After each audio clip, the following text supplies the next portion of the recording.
இலக்கிய ஆர்வலர்கள் அனைவருக்கும் இனிய காலை நேர வணக்கம். புயலோசை வலையொலியினூடாக பல்வேறு இலக்கிய சிந்தனைகளையும் சமூக சிந்தனைகளையும் மக்கள் அரசியல் சிந்தனைகளையும் வெளியிட்டு வருகின்றோம்.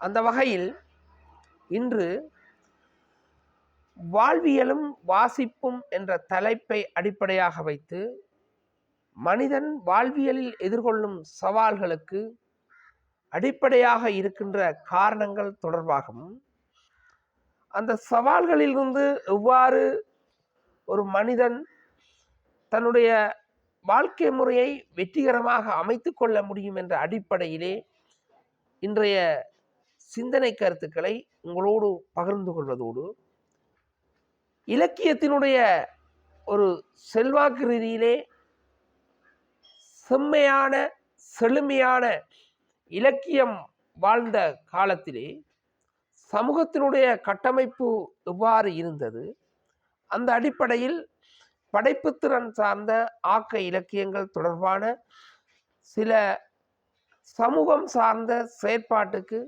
இந்த படைப்பு இலக்கிய ஆக்க இலக்கியங்கள் எவ்வாறு ஒரு மனிதனை நல்வழிப்படுத்துகின்றது போன்ற செயற்பாடுகளையும் என்னுடைய படைப்புகள் பற்றிய அறிமுகத்தையும் 2000 ஆண்டு தொடங்கி 2026 ஆண்டு வரை என்னுடைய இலக்கிய முயற்சிகளை தொடர்ச்சியாக நிறைவேற்றி வருகின்றேன். அந்த வகையில் இதுவரை இலக்கியத்திலே இலக்கிய உலகிலே இந்த 21ஆம் நூற்றாண்டின் அடிப்படையில் என்னுடைய முயற்சிகள் அடிப்படையில் படைக்கப்பட்ட இலக்கியங்கள் தொடர்பான சில அறிமுகத்தையும் பார்க்க இருக்கின்றோம். அந்த வகையில் முதலாவதாக வாழ்வியலும் வாசிப்பும். வாழ்வியல் என்றால் என்ன என்பதை நாம் தெளிவாக தெரிந்திருக்க வேண்டும். மக்களுடைய வாழ்க்கை முறை என்பது பல்வேறு வாழ்வியல் கூறுகளை கொண்டது. அந்த வாழ்வியல் கூறுகள் என்று நாங்கள் சொல்லிக்க மதம், விளையாட்டு, போக்குவரத்து, சமையல், பண்பாடு, நித்திரை, கலாச்சாரம் என்று பல்வேறு வகையான அம்சங்களை குறிப்பிடலாம். இந்த அம்சங்கள் சாதாரணமாக நிகழ்கின்ற போது அவனுடைய வாழ்க்கையானது செம்மையாக செல்கின்றது. அதை விடுத்து அசாதாரணமாக போகின்ற போது அவனுடைய வாழ்க்கையானது ஒரு கரடுமுரடான பாதையை நோக்கி நகர்கின்றது. இந்த அடிப்படையிலே இன்றைய உலகத்திலே கல்வி என்பது எதற்காக இருக்கின்றது என்ற அடிப்படையில் நாம் சற்று சிந்திக்க வேண்டும். இன்று கல்வி கற்றவர்கள், அதாவது கல்வி ரீதியாக அவர்கள் பல்வேறு பட்டங்களையும் டிப்ளோமாக்களையும் பெற்றிருப்பார்கள். ஆனால் இந்த வாழ்வியலுடைய அம்சங்களை விளங்கி இருக்கின்றார்களா, அல்லது வாசிப்பு திறனிலே முழுமையான ஒரு திறனை பெற்றிருக்கின்றார்களா? படைப்பிலக்கியம் சார்ந்த ஆளுமைகளுக்குள்ளே படைப்பிலக்கியங்களை படைக்காவிடனும் அதை வாசித்து நிகழ்கால அடிப்படையிலே சொல்லப்படுகின்ற விடயங்களையும் இறந்த கால அடிப்படையிலே சொல்லப்பட்ட விடயங்களையும் எதிர்காலத்தோடு ஒப்பிட்டு தங்களுடைய சிந்தனைகளை வளர்த்து கொண்டிருக்கின்றார்களா என்பது கேள்விக்குறியாகவே இருக்கின்றது. ஆகவே இன்று சமூகத்திலே வாசிப்பினுடைய பழக்கம் மிகவும் குறைந்ததனால்தான் சமூகம் பல்வேறு முரண்பாடுகளை எதிர்கொள்கின்றது. அதனுடைய ஆரம்ப கட்ட அடிப்படையிலே இன்றைய தொழில்நுட்பத்தினுடைய வளர்ச்சியும் ஒரு காரணமாக இருக்கின்றது. இருந்த போதிலும் இந்த தொழில்நுட்பத்தினுடைய வளர்ச்சியை நாங்கள் பார்க்கின்ற போது தொழில்நுட்பம் சார்ந்த விடயங்களிலே நாங்கள் எங்களுடைய வாசிப்பை மேலும் இலகுபடுத்துவதற்கு, அதாவது ஒரு நூல் வடிவிலே ஒரு புத்தகத்தை வாசிக்கின்றோம் என்பதற்கு அப்பால் இந்த நூல் வடிவத்தை முழுமையும் தொழில்நுட்பத்துக்குள் கொண்டு வரப்பட்டிருக்கின்றது இன்றைய நவீன உலகத்தில். ஆனால் இவற்றை நாம் தேடி வாசிப்பதை விடுத்து எமக்கு அப்பாற்பட்டு தேவையற்ற குப்பைகளை தேடி நாம் பொழுதுபோக்குக்காக பார்த்து கொண்டிருக்கின்றோம், வாசித்து கொண்டிருக்கின்றோம், தேடிக்கொண்டு இருக்கின்றோம். இதனால் எங்களுடைய வாழ்க்கையினுடைய அரைவாசி பகுதியை வீணாக கழித்துக் கொண்டிருக்கின்றோம். இன்று அதிகாலையிலே நித்திரை விட்டு எழுகின்ற வேளையிலே ஒவ்வொரு மனிதனும் ஆரம்ப காலத்திலே வெவ்வேறு வகையான அடிப்படையிலே வாழ்ந்த போதிலும் இன்று உதாரணம் அடிப்படையிலே அவன் கைத்தொலைபேசியைத்தான் தேடுகின்றான். ஆகவே இன்று அந்த கைத்தொலைபேசி என்பது ஒன்று தன்னுடன் இல்லை என்றால் அவன் சமூகத்திலே ஏதோ பித்து பிடித்தவன் போல் பைத்தியக்காரன் போல் ஆகிவிடுகின்றான். இந்த கைத்தொலைபேசியால் ஏராளமான நன்மை தரும் விடயங்கள் இருக்கின்றன. ஆனால் இந்த நன்மை தரும் விடயங்களை விடுத்து நாங்கள் சமூகத்திற்கும் எங்களுடைய ஆரோக்கியத்திற்கும் தீமை தரும் விடயங்களையே மீண்டும் மீண்டும் பயன்படுத்தி கொண்டிருக்கின்றோம். இதற்கெல்லாம் அடிப்படையான காரணம் வாசிப்பு என்பது மிக குறைந்திருக்கின்றது. வாசிப்பதினால் ஒரு மனிதன் பூரணமடைகின்றான், வாசிக்காத மனிதன் பூஞ்சனமடைகின்றான் என்பது ஆண்டவருடைய வாக்கு. இந்த வாக்கை மெய்ப்பிக்கும் வகையிலே இன்றைய அடிப்படையிலே வாசிப்பதினூடாக கிடைக்கப்பெறுகின்ற சில நன்மைகளை, அதாவது அனுகூலங்களை பார்க்கலாம். நன்மை என்ற அடிப்படையிலே நாம் புதிய விடயங்களை வாசிக்கின்ற போது உலகமயமாக்கலுக்கு ஏற்ப எம்மை தயார்படுத்திக் கொள்ளலாம். மன அழுத்தம் என்பது எமக்கு ஒரு நிகழ்வு ஏற்படுகின்ற போது எம்முடைய வெளிப்பாடே மன அழுத்தம். இந்த மன அழுத்தத்தை நாம் இன்று ஒரு குறிப்பிட்ட தனிநபரோடு சமூகத்தோடு பகிர்ந்து கொள்ள முடியாத நிலையில் இருக்கின்றோம். ஆகவே நல்லதொரு புத்தகமே சிறந்த நண்பன். ஆகவே நல்ல நூல்களை தெரிவு செய்து நாம் வாசிக்கின்ற போது எங்களுடைய மன அழுத்தத்திலிருந்து விடுபெறலாம். சமூகத்திலே போலியாக கட்டமைக்கப்பட்டிருக்கின்ற பணம், பதவி, படிப்பு என்ற அடிப்படையிலே போலியாக கட்டமைக்கப்பட்டிருக்கின்ற வாழ்க்கை முறையிலிருந்து தெளிவான ஒரு தன்மையை பெற்றுக்கொள்ளலாம். இதனூடாக எங்களுக்குள்ளே ஒரு கருத்தியல் தெளிவு ஏற்படும். அந்த கருத்தியல் தெளிவு ஏற்படுகின்ற போது எங்களுடைய வாழ்க்கை முறையை நாங்களே அமைத்து கொள்ளலாம். இல்லாவிடில் நாம் இன்னும் ஒரு நபரை பார்த்து அவருக்காக வேண்டியோ அல்லது இன்னும் ஒரு சமூகத்தை பார்த்து அந்த சமூகத்திற்காக வேண்டியோ எங்களுடைய வாழ்க்கை முறையை நாம் அமைத்து கொள்ள வேண்டிய நிலை ஏற்படும். அவ்வாறான நிலையை தவிர்த்து நீங்கள் இதுவரை உங்களுடைய தனித்துவமான பாதையிலே, அதாவது சுயாதீனமான பாதையிலே எந்த வகையிலே பயணித்து இருக்கிறீர்கள் என்று 25 வருடங்களுக்கு பின்னர் நீங்கள் சிந்தித்து பாருங்கள். அந்த 25 வருடங்களுக்கு பின்னர் சிந்தித்த என்னுடைய வாழ்க்கை வரலாற்றினுடைய அடிப்படையை ஒரு அறிமுகமாகவே இந்த பதிவு இருக்கின்றது. அந்த பதிவினுடைய தலைப்பாகவே வாழ்வியலும் வாசிப்பும் என்ற அடிப்படையிலே உங்களுக்கு இந்த கருத்தை பகிர்ந்திருக்கின்றேன். எங்களுடைய கலை கோட்பாட்டு அடிப்படையிலே நாம் எமது வாழ்க்கை முறையை அமைத்துக் கொள்கின்ற வேளையிலே இன்று சிறுவர்கள் மத்தியிலும் பெரியோர்கள் மத்தியிலும் பாமரர்கள் மத்தியிலும் பண்டிதர்கள் மத்தியிலும் பொதுவாக புகழை தேடி ஓடுகின்றார்கள், பணத்தை தேடி ஓடுகின்றார்கள். இந்த சமூக மாற்றம் தங்களுடைய ஆரோக்கியமான வாழ்க்கை முறை எவ்வாறு பயணித்திருக்கின்றார்கள் என்பது கேள்விக்குறியாகவே இருக்கின்றது. இது இவ்வாறு நிற்க அடிப்படையிலே புதிய திருக்குறள் என்ற அடிப்படையிலே பல சிந்தனைகளை இன்றைய காலத்துக்கேற்ற வகையிலே அந்த குறள்களின் ஊடாக முன்வைத்திருக்கின்றோம். அந்த அடிப்படையில் தான் ஒரு குறளையும் இந்த இடத்திலே சுட்டிக்காட்ட வேண்டும். விளை கலை விதையா வித்தை தன் கொலைக்கு நிகர். இந்த குறட்பாவினுடைய அடிப்படையிலே இன்றைய காலப்பகுதியிலே ஒரு கல்வியையும் நாங்கள் தனியாக கொண்டு போகின்றோம், கலை என்பதையும் தனியாக கொண்டு போகின்றோம். ஆகவே கல்வியை பெற வேண்டும் என்றால் அதை கலையினூடாகவும் விளையாட்டினூடாகவும் பெறுகின்ற போது அவன் ஆரோக்கியமான மனிதனாக, சமூகத்திற்கு பயன்பாடு உள்ளவனாக, அதாவது சுய கௌரவத்தை காத்து சுய திறனியலில் விருத்தி அடிப்படையிலே செயற்படுவான். இவ்வாறு பயணிக்கின்ற போது அவர்கள் சுயாதீனமான பாதையிலே பயணிக்கின்ற போது இந்த சமூகத்தினுடைய போலி கட்டமைப்பு, இந்த சமூகத்திலே கட்டமைக்கப்பட்டிருக்கின்ற ஒவ்வொரு நாட்டுக்கு நாடு வேறுபட்டது, ஒவ்வொரு பிரதேசத்துக்கு பிரதேசம் வேறுபட்டது. ஆகவே பிரதேச இலக்கியங்களையும் பிரதேச அடிப்படையிலே நாட்டு இலக்கியங்களையும் வேற்றுமொழி இலக்கியங்களையும் படிக்கின்ற போது நாம் சமூகத்தினுடைய கட்டமைப்பையும் இந்த சமூகத்திலே உண்மையான இலக்கு எது என்பதையும் தெரிந்து கொள்ளலாம். மேக்சிம் கர்க்கினுடைய தாய் நாவலை வாசிக்கின்ற போது அந்த குறிப்பிட்ட காலத்திலே சமூகம் எப்படி இருந்தது என்பதை நாம் விளங்கிக் கொள்ளலாம்.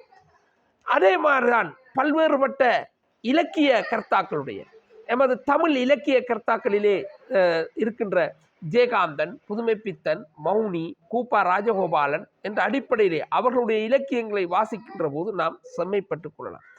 செம்மைப்படுவதனூடால் இன்று ஒரு கேம்பிரிட்ஜ் பல்கலைக்கழகம் சர்வதேச ரீதி அடிப்படையிலே ஒரு ஆய்வை முன்னிறுத்தி இருக்கின்றது. வாசிக்கின்ற மனிதன் தொடர்ச்சியாக இளமையாக இருக்கின்றான் என்று. அந்த வகையிலே இதை அவர்கள் ஆய்வு ரீதியாக நிரூபித்திருக்கிறார்கள். எவ்வாறு வாசிக்கின்ற மனிதன் என்றுதான் அங்கே கேள்விக்குறியாக இருக்கின்றது. பொழுதுபோக்குக்காக வாசிக்கின்றவனா அல்லது கருத்தியல் ரீதியாக சிந்தித்து அந்த வாசிப்பு முறையை சமூகத்திலே செயல்நிலைப்படுத்துவனாக இருக்கின்றவனா? ஆகவே இன்று புத்தகங்கள், பணுவல்கள், நூல்கள் வெளிவருவது மிகவும் குறைவாக இருக்கின்றது. இருந்த போதிலும் பல நூல்கள் வெளிவருகின்றன. அவர்களுடைய வாசிப்பு திறன் என்பது மிகவும் குறைவாக இருக்கின்றது. உங்களுக்கு தெரியும், இந்தியாவிலே பல எழுத்தாளர்கள் வாழ்ந்திருக்கிறார்கள். அவர்களுடைய வாழ்க்கை வரலாற்று அடிப்படையில் எடுத்து பார்க்கின்ற போது அவர்கள் நீண்ட கால ஆயுள் அடிப்படையிலே அந்த இலக்கியத்திற்கு பணி செய்திருக்கின்றார்கள். ராஜநாராயணன், ஜெயகாந்தன் போன்றவர்களை நாம் இதிலே உள்ளடக்கிக் கொள்ளலாம். அப்ப இவர்களுடைய வாழ்க்கை வரலாறு செம்மையாக இந்த உலகத்திலே நாங்கள் ஒரு தடவை பிறந்திருக்கின்றோம். பிறக்கின்ற வேளையிலே நாம் சரியான வாழ்க்கை முறையை அமைத்துக் கொள்ள வேண்டும். சமூகத்தினுடைய விமர்சனங்களுக்கு உட்படுகின்ற போது இந்த வாழ்க்கை முறையானது கேள்விக்குறியாகும். இந்த கருத்தியலை நீங்கள் தெளிவாக விளங்கிக் கொள்ள வேண்டும் என்றால் வாசிப்பு திறனில் நீங்கள் மூழ்க வேண்டும். இன்று சிறுவர்களுக்கு மத்தியிலே ஆக்க இலக்கியங்கள், படைப்பு திறன்கள், படைப்பு திறன் அடிப்படையிலே சிறுகதை, நாவல், கவிதை போன்றவற்றை படைக்கின்ற திறனும் வாசிக்கின்ற திறனும் மிகவும் குறைவடைந்திருக்கின்றன. இதனால் அவர்களுக்கு ஞாபக சக்தி குறைவு.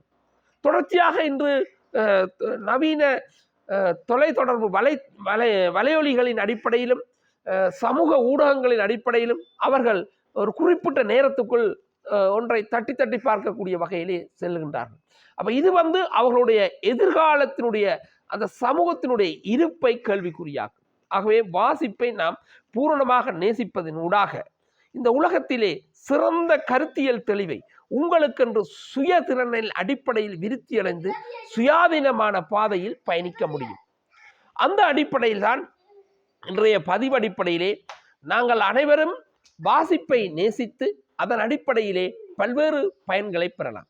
தொடர்ச்சியாக இன்று வீண் பொழுதுபோக்கு அடிப்படையிலும் இந்த வாசிப்பு சில வேளையிலே உங்களை பல்வேறுபட்ட இன்று வீதி விபத்துக்கள் அடிப்படையில் இருக்கின்றது. போதைப் பொருளுடைய பாவனை அடிப்படையிலே சமூகம் அழிந்து செல்கின்றது.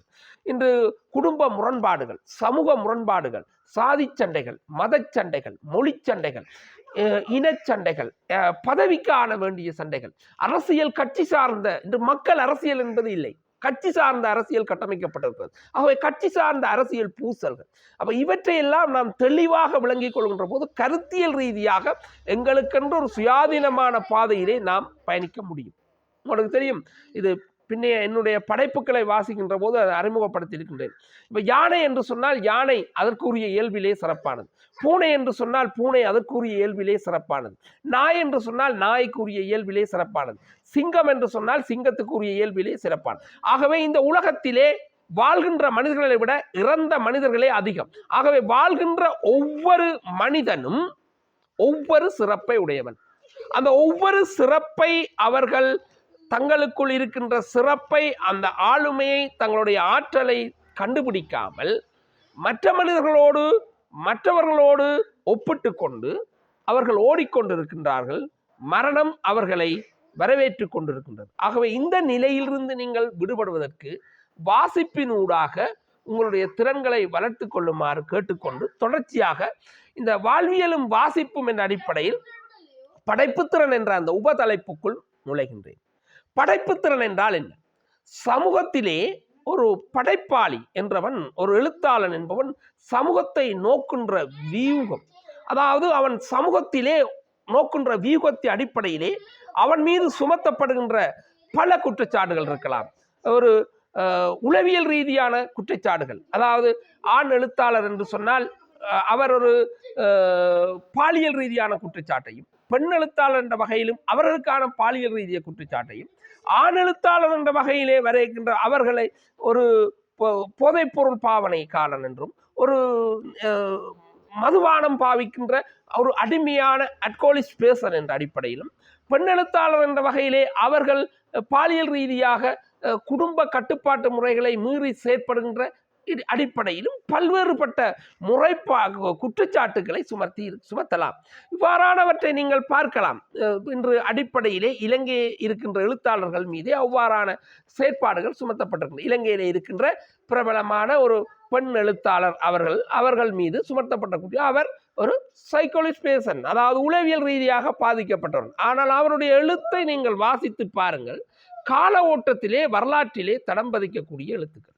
அந்த அடிப்படையிலே உங்களுக்கு ஈழத்திலே தெரியும், பச்சை வயல் கனவு என்ற அடிப்படையில் எழுதிய தாமரை செல்வி என்ற எழுத்தாளன் இன்று உலகத்திலும் இந்த ஈழத்தினுடைய போரியல் வரலாற்றை வெளியே அடிப்படையாக காட்டுகின்ற வகையிலே அந்த இலக்கியம் திகழ்கின்றது. அதன் மாதிரிதான் உளவியல் ரீதியான சார்பான இலக்கியங்களே கோகிலா மகேந்திரன் அவர்களுடைய இலக்கியங்களும் இந்த பெண்ணியம் சார்ந்த இலக்கிய அடிப்படையிலே காட்டிக் கொண்டிருக்கின்றது. ஆகவே இவ்வாறான படைப்பாளிகள் சமூகத்திலே நிதர்சனமாக சிந்திக்கின்ற வேளையிலே இந்த சமூகத்திலே இருக்கின்ற பிற்போக்கான மிதவாத போக்குடையவர்கள் அவர்கள் மீது பல அவதூறுகளை ஏற்படுத்தலாம். அந்த அவதூறுகளால் இந்த எழுத்தாளர்களோ இந்த சமூகத்தில் இருக்கின்ற படைப்பாளர்கள் என்று செயற்படுகின்ற இவர்களை இலகுவாக அசைத்துவிட முடியாது. சிறந்த உதாரணம், உலகத்திலே நெதர்லாந்து நாட்டை நீங்கள் பார்த்திருப்பீர்கள். அந்த நெதர்லாந்து நாட்டிலே அதிகமாக இருப்பது மிதிவண்டி தான். ஏனென்று சொன்னால் அங்கே எல்லோரும் செல்வந்தர்கள். ஆனால் செல்வந்தர்களாக இருந்தாலும் அங்கே அதிகமாக இருப்பது மிதிவண்டி தான். ஏனென்று சொன்னால் அவர்கள் மகிழ்ச்சிகரமான வாழ்க்கையை விரும்புகின்றார்கள்.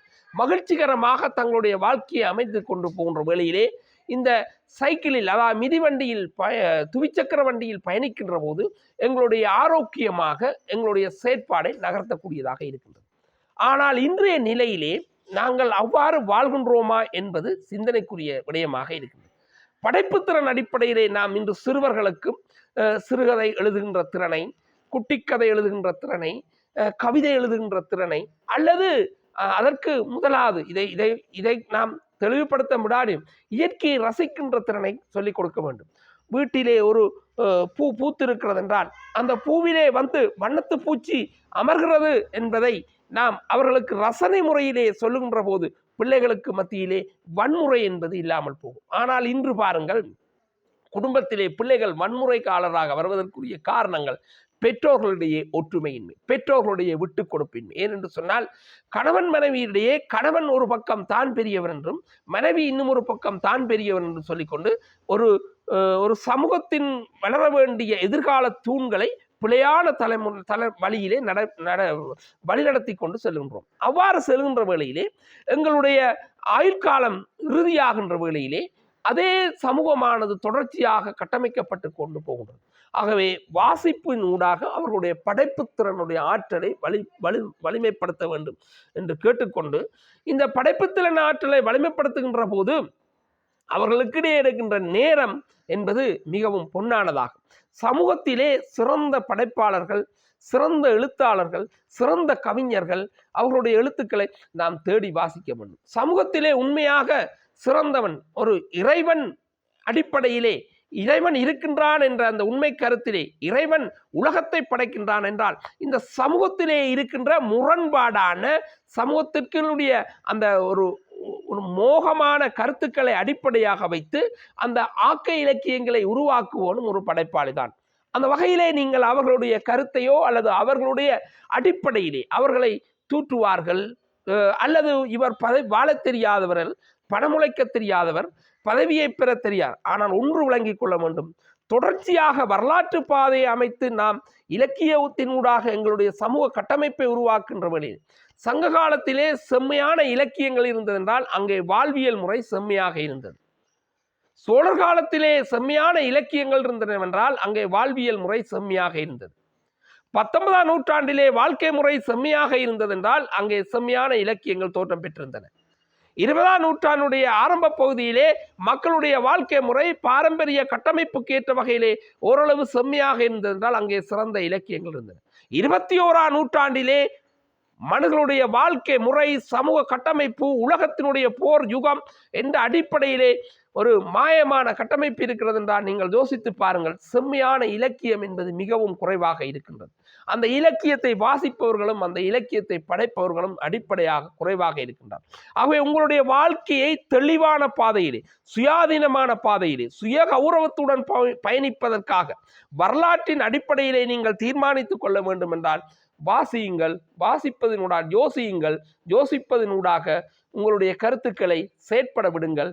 ஆனால் வாழுகின்ற போது உங்களுடைய கருத்துக்களை எவரும் ஏற்றுக்கொள்ள மாட்டார். ஏனென்று சொன்னால் நீங்கள் கருத்தியல் ரீதியாக தெளிவுபடுத்துவது உங்கள் வாசிப்பினூடாக நீங்கள் இந்த கருத்துக்கு எவ்வளவு காலம் தெளிவாக வர ஏற்பட்டிருக்கிறது என்றால் கிட்டத்தட்ட என்னுடைய 25 வருட வாழ்க்கை வரலாற்றின் அடிப்படையில் இந்த கருத்தியல் தெளிவுக்கே என்னால் முழுமையாக வர முடிந்ததென்றால் சாதாரணமாக ஒரு நூலையோ அல்லது ஒரு கவிதையோ அல்லது 2 நூலையோ படித்துவிட்டு ஒருவர் சமூகத்தினுடைய இந்த வாழ்வியலுடைய நிலையா தன்மையை உணர்ந்து கொள்ள மாட்டார். ஆகவே நீங்கள் கருத்தியலை தொடர்ந்து வாசியுங்கள், கருத்தியலை உருவாக்குங்கள், படைப்பு இலக்கியங்களை படைத்து பாருங்கள். உங்களுடைய வாழ்க்கை முறை சிறப்பாக இருக்கும். கூடுதலாக பாருங்கள், மருத்துவர்கள் இருக்கின்றவர்கள் எழுத்தாளர்களாக இருக்கின்றார்கள், பொறியியலாளராக இருப்பவர்கள் எழுத்தாளராக. இவர்கள் அந்த துறையிலே தங்களுடைய சமூகத்துக்கு மன ஆதங்கத்தை சொல்ல முடியாமையால் இந்த எழுத்துத்துறையினூடாக வருகின்றனர். ஆகவே எழுத்துத்துறை என்பது சமூகத்தை மிகவும் நேர்த்தியாக கட்டமைக்கின்றது என்பது கட்டமைப்பதிலே முதன்மையாக திகழ்கின்றது என்பதை கூறிக்கொண்டு தொடர்ச்சியாக என்னுடைய படைப்புகள் பற்றிய அறிமுகத்தை சொல்லலாம் என்று நினைத்திருக்கின்றேன். அதை சுருக்கமாக, அதாவது செழிப்பை தேடும் பறவைகள் என்ற அடிப்படையிலே 2005ஆம் ஆண்டு அந்த செழிப்பை தேடும் பறவைகள் என்ற சிறுகதை தொகுப்பு வெளிவந்தது. அதாவது 2005ஆம் ஆண்டு புரட்டாதி மாதம். இந்த சிறுகதையின் தொகுப்பினிலே கிட்டத்தட்ட உங்களுக்கு ஒரு 10 கதைகள் உள்ளடக்கப்பட்டிருக்கும். அந்த 10 கதைகளின் அடிப்படையிலே அன்றைய சமூகத்தை நீங்கள் கட்டாயம் இது நூலகம்.com-இலும் இணையதளங்களிலும் என்னுடைய சமூக வலைத்தளங்களிலும் மற்றும் அனைத்து இலங்கையினுடைய உலகத்தினுடைய அனைத்து நூலகங்களிலும் இருக்கின்றது. இதை வாசித்து பாருங்கள். அந்த பழஞ்சோறு, செழிப்பை தேடும் பறவைகள், அந்தஸ்து, தொலைந்து போன உறவுகள், காதல் விடுதலை, கனவு வாழ்வு, நனவாகாத காதல், வசந்தம் தொலைத்த காதலி, ஏமாற்றம், பனிக்கால மேகங்கள், இவ்வாறு 10 கதைகளை உள்ளடக்கிய அடிப்படையிலே இந்த பழஞ்சோறு என்ற கதையை முதலாக கொண்டு இந்த சிறுகதை படைக்கப்பெற்றிருக்கின்றது. 2000 ஆண்டு தொடங்கி 2004-5ஆம் ஆண்டு வரை எழுதப்பட்ட சிறுகதை என்ற தொகுப்பு. இதற்குரிய அணிந்துரையை பேராசிரியர் சண்முகதாஸ் அவர்கள் குறிப்பிட்டிருக்கின்றார்கள். தொடர்ச்சியாக இதன் பல்வேறுபட்ட கதை கருத்துக்கள் இருக்கிறது. இதனுடைய அறிமுகமாக இருப்பதால் தொடர்ச்சியாக இந்த நூலின் உள்ளே நான் செல்லவில்லை. இதன் அடிப்படையிலே இந்த இலக்கியங்களின் ஊடாக சில சமூக கருத்துக்களை, அன்றைய சமூகத்தை பதிவிடக்கூடியதாக இருக்கின்றது செழிப்பை தேடும் பறவைகள். தொடர்ச்சியாக 2006ஆம் ஆண்டு தமிழ் தகவல் செய்தி மையத்தின் ஊடாக வெளியிடப்பட்ட சிறுகதை தொகுப்பு காகங்களும் மைனாக்களும், அதாவது 2006ஆம் ஆண்டு வெளியிடப்பட்டது. இதுக்கும் அணிந்துரை வழங்கியவராக ஈழத்தினுடைய சிறந்த ஒரு புவியியலாளராகவும் சிறப்பான நாவல் எழுத்தாளராகவும் ஆக்க இலக்கியாளராக செயற்பட்ட செங்கையாளியன் குணராசா அவர்கள் இதற்கு அந்த அணிந்துரையை எழுதியிருக்கின்றார். இதிலே உள்ளடக்கப்பட்ட அந்த கதைகள் அடிப்படையிலே இதையும் நீங்கள் வாசித்து பார்க்க வேண்டும். இதை வாசிப்பதனூடாக இதற்கு இருக்கின்ற விடயங்களை நீங்கள் தெரிந்து கொள்ளலாம். ஒன்று, பயணங்கள் முடிவதில்லை, பாதிச்சமணர், சமுதாயம் ஏற்குமா, கவிதா பைத்தியக்காரியாகிறாள், நீ எனது காதலி மட்டும்தான், வாழத் துடிக்கும் இளங்கிளி, இயற்கை தந்த பாடம், காகங்களும் மைனாக்களும், பகுடியால் வந்த வினை, துரோகம் என்ற அடிப்படையிலே இந்த காகங்களும் மைனாக்களும் என்ற சிறுகதை அமைந்திருக்கின்றது. தொடர்ச்சியாக 2010ஆம் ஆண்டு தமிழ் சிறுகதை இலக்கியம் என்ற அடிப்படையிலே ஒரு ஆய்வு நூலை வெளியிட்டிருக்கின்றேன். இந்த ஆய்வு நூலின் அடிப்படையில் தான் இந்த புதுமை பித்தனுடைய இலக்கியம், அதாவது 108க்கு மேற்பட்ட சிறுகதைகளை எழுதியிருக்கின்றார். அவரை பற்றி கதைத்தால் வருடம் முழுவதும் ஆயுள் முழுவதும் கதைத்து கொண்டிருக்கின்றலாம்.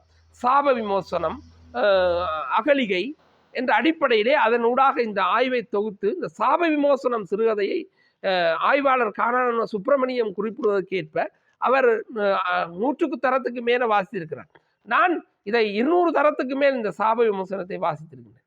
அந்த காலத்தின் அடிப்படையிலே அவர் அந்த இராமாயணத்தை மிகவும் பரிச்சயமாக கற்று, இந்த இராமாயணத்திலே இவ்வளவு அடிப்படையிலே இந்த பெரிய புத்தகத்திலே சொல்லப்பட்டிருக்கின்ற கருத்தை முழுமையாக கற்று இந்த சாப விமோசனம் என்ற அந்த 12 பக்க சிறுகதைக்குள் அடக்கி இருப்பது புதுமைப்பித்தனுடைய ஆற்றலையும் ஆளுமையும் காட்டுகின்றது. அந்த சாப விமோசனம் என்ற அந்த சிறுகதையில் வந்த ஆற்றலுடைய வெளிப்பாட்டைத்தான் ஜெயகாந்தனுடைய அக்கினி பிரவேசம், புது செருப்பு கடிக்கும் என்ற சிறுகதைகளின் ஊடாகவும், அந்த சிறுகதையில் இருந்து வந்த சில நேரங்களில் சில மனிதர்கள் என்ற நாவலின் ஊடாகவும் காணக்கூடியதாக இருக்கின்றது. தொடர்ச்சியாக ஆகாய தாமரைகள் என்ற சிறுகதை தொகுப்பை 2014ஆம் ஆண்டு வெளியிட்டிருந்தேன்.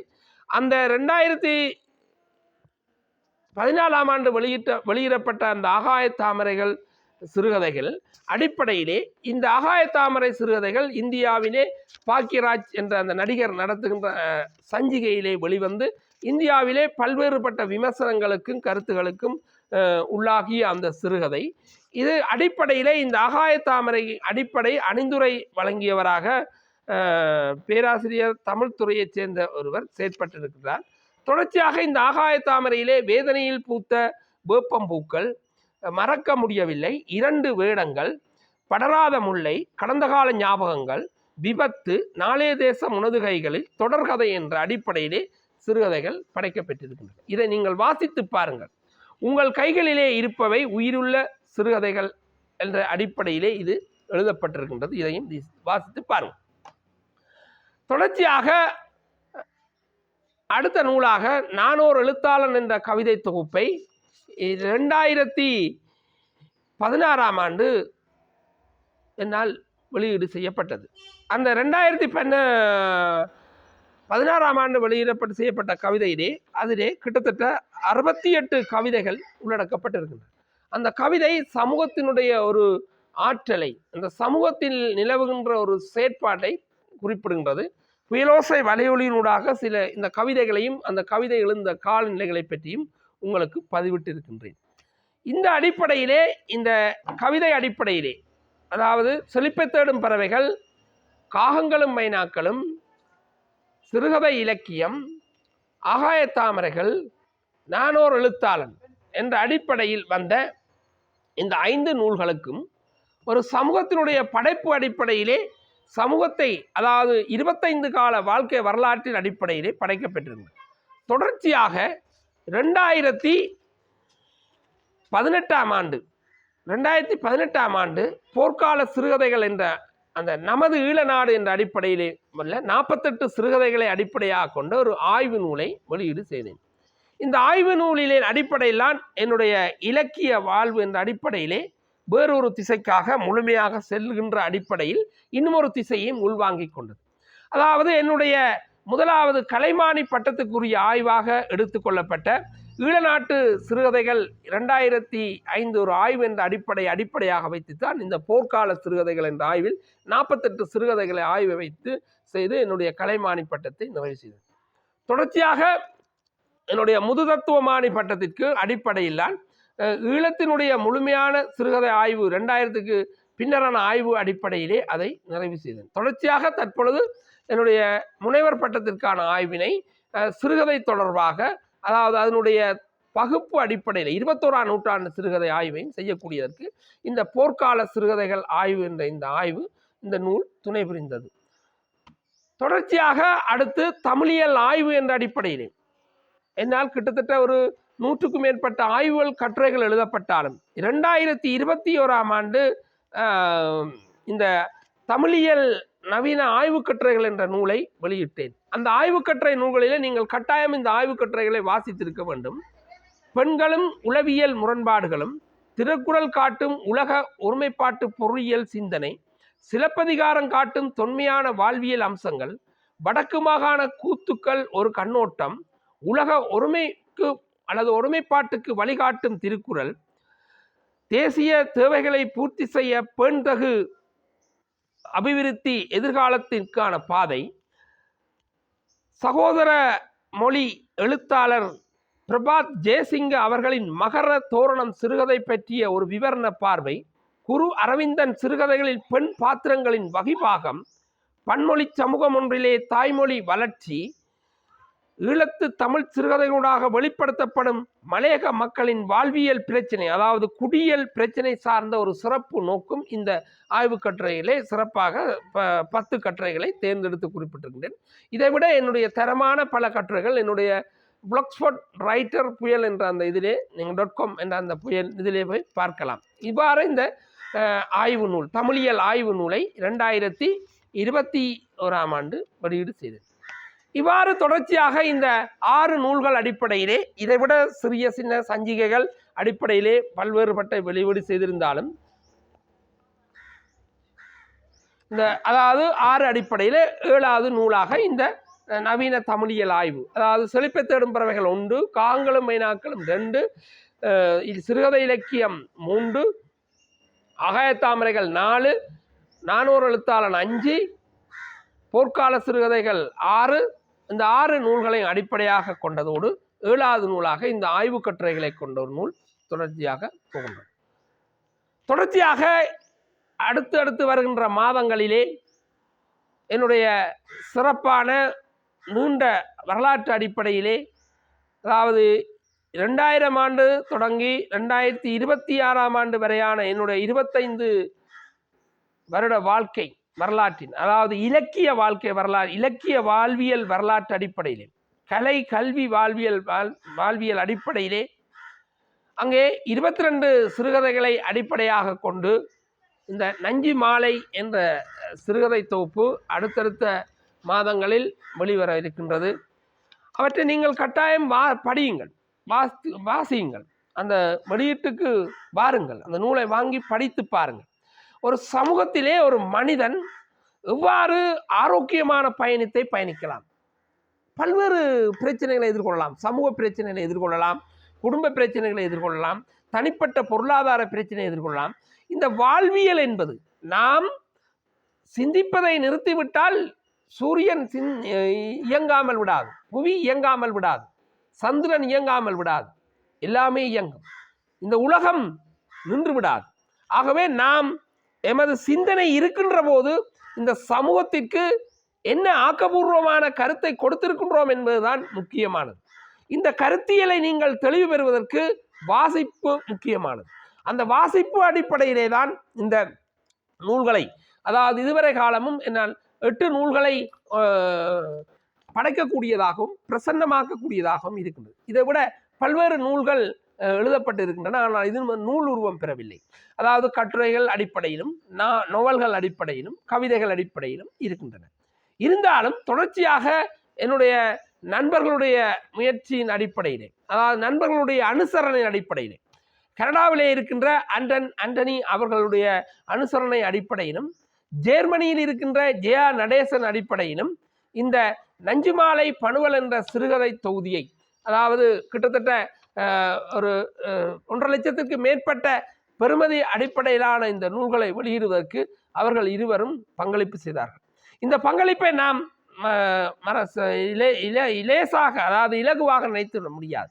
அவர்கள் எங்களுடைய மொழி, ஆற்றல், எங்களுடைய தமிழ் பண்பாடு, தமிழ் கலாச்சாரம் வளர்க்க வேண்டும் என்று இவ்வாறான புரவலர்கள் இருப்பதால் தான் எம்மை போன்ற இந்த சிந்தனைகள் சமூகத்திலே தொடர்ச்சியாக எடுத்துக்கொண்டு செல்லுகின்றன. இன்று பாருங்கள், எதற்கோ அந்த அடிப்படையிலே நாம் பணத்தை செலவு செய்து கொண்டிருக்கின்றோம். ஒரு நூலை வாங்கி எமது சமூகத்தை, ஒரு புத்தகம் என்பது, ஒரு நூல் என்பது எதிர்காலத்தினுடைய முதலீடு. அந்த நூலை வாசிக்கின்ற போது நாம் யோசிக்கின்றோம், இதற்கு ஒரு 1000 ரூபாய் அல்லது ஒரு அதிகபட்சமாக ஒரு 1000 ரூபாய் கொடுத்தால் இந்த பணம் அநியாயம் என்று. ஆனால் இதை நாம் ஒரு மூலதனமாக நினைக்கின்ற போது அது எதிர்காலத்திலே உங்களை ஒரு சமூக சிற்பியாகவும் சமூகத்திலே ஒரு பயன்பாடுள்ள ஆரோக்கியமான மனிதனாகவும் உருவாக்கும் என்பதில் மாற்று கருத்தில்லை. ஆகவே வாசியுங்கள், வாசிப்பை நேசியுங்கள், உங்களுடைய வாழ்க்கையிலே சிறந்த விடிவெள்ளி தோன்றும். அதன் அடிப்படையிலே 2000 ஆண்டு எழுத்துத்துறையில் பிரசன்னமாகிய யாம் 2026ஆம் ஆண்டு வரை பல்வேறு இலக்கியங்களை படைத்து அதனுடைய அறுவடையாகவே அடுத்தடுத்து வருகின்ற மாதங்களிலே இந்த நஞ்சு மாலை என்ற இந்த சிறுகதை பணுவலை, அதாவது சிறுகதை தொகுப்பை வெளியீடு செய்ய இருக்கின்றோம். ஆகவே வாசிப்பதனூடாக வாழ்க்கையிலே நீங்கள் ஒரு ஆரோக்கியமான ஒரு பூரணமான மனிதனாக பயணிப்பதற்கு வாசிப்பை நேசியுங்கள். அதனூடாக நீங்கள் பெற்ற பயனை பலருக்கும் சொல்லிக் கொடுங்கள். இன்று மனிதனுடைய வாழ்க்கையிலே மனிதன் பல்வேறு நோய்களுக்கு உள்ளாகின்றான், பல்வேறுபட்ட சிக்கல்களுக்கு உள்ளாகின்றான். அந்த அடிப்படையை தெளிவாக்க அந்த அடிப்படையை குறைப்பதன் அடிப்படையிலே இந்த வாசிப்பு ஊடாக பூரணமடைகின்றான் என்ற கருத்தை நாம் கூறிக்கொள்ளலாம். அந்த அடிப்படையிலே இந்த எழுத்து இலக்கியம், ஆய்வு இலக்கியம் அடிப்படையிலும் படைப்பு இலக்கியங்கள் அடிப்படையிலும் எனது கருத்துக்களை இதுவரை உங்களோடு பகிர்ந்து கொண்டேன். என்னுடைய 25 வருட இலக்கிய வாழ்க்கை முறை அடிப்படையாக இந்த 25 வாழ்க்கை முறையின் அடிப்படையிலே இந்த இலக்கிய வாழ்க்கையிலே நாம் எதை இந்த சமூகத்திற்கு கொடுத்திருக்கின்றோம், நாம் வாழ்ந்ததனுடைய அடையாளம் என்னவென்று நீங்கள் உங்களுடைய வாழ்க்கையை திரும்பி பாருங்கள். திரும்பி பார்க்கின்ற போது உங்களை மரணம் வந்து தழுவுகின்ற வேளையிலே உங்களுக்கு பின்னால் மரணம் வந்து கொண்டிருக்கின்றது. எப்போது உங்களை மரணம் முந்தி செல்கின்றதோ அப்போ முந்தி செல்லுகின்ற வேளையை முந்தி செல்ல எத்தனிக்கின்ற போது நீங்கள் என்ன செய்வீர்களால் உங்களுடைய வாழ்க்கையை திரும்பி பார்க்க முற்படுவீர்கள். அப்போது உங்கள் வாழ்க்கை பின்னால் யாரும் இருக்க மாட்டார்கள். நீங்கள் செய்த சாதனைகளும் நீங்கள் செய்த அந்த நன்மையான செயற்பாடுகளுமே இருக்கும். அதுவும் எவ்வாறான அடிப்படையிலே சுயாதீனமாக சுய பாதை அடிப்படையிலே செயற்பட்டால்தான்.